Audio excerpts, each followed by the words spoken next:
काल मीटिंग झाली होती, रात्री बैठक झाली होती, त्या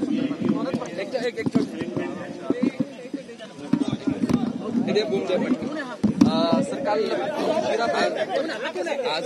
आज या डायलिसिस सेंटरच्या ओपनिंगला आलेला आहात, एक आणखी मोठं कार्य पार पडतंय, कसं पाहताय? हे फार चांगलं कार्य या ठिकाणी आमचे आमदार पराग शहा यांच्या माध्यमातून मोठं डायलिसिस सेंटर या ठिकाणी सुरू झालेलं आहे।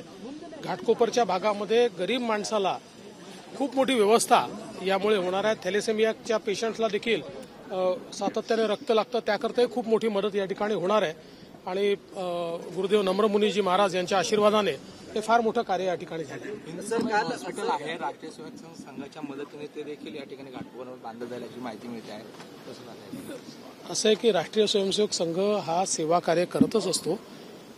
जवळपास 1.5 लाखापेक्षा जास्त वेगवेगळे सेवा कार्य देशभरात राष्ट्रीय स्वयंसेवक संघाच्या माध्यमातून चालतात आणि मुंबईमध्ये देखील अनेक कार्य काही चालू आहेत, काही होणार आहेत। सर मुख्यमंत्र्यांच्या निवासस्थानात रात्री उशिरा बैठक झाली, महायुतीचे सर्व उमेदवार एकत्रितरित्या अर्ज भरणार आहेत, नेमके किती उमेदवार अर्ज भरणार आहेत?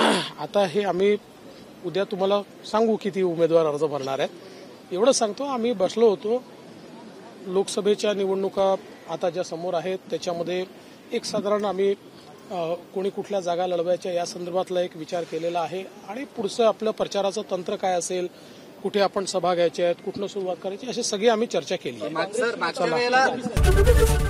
एबीपी माझा, उघडा डोळे बघा नीट।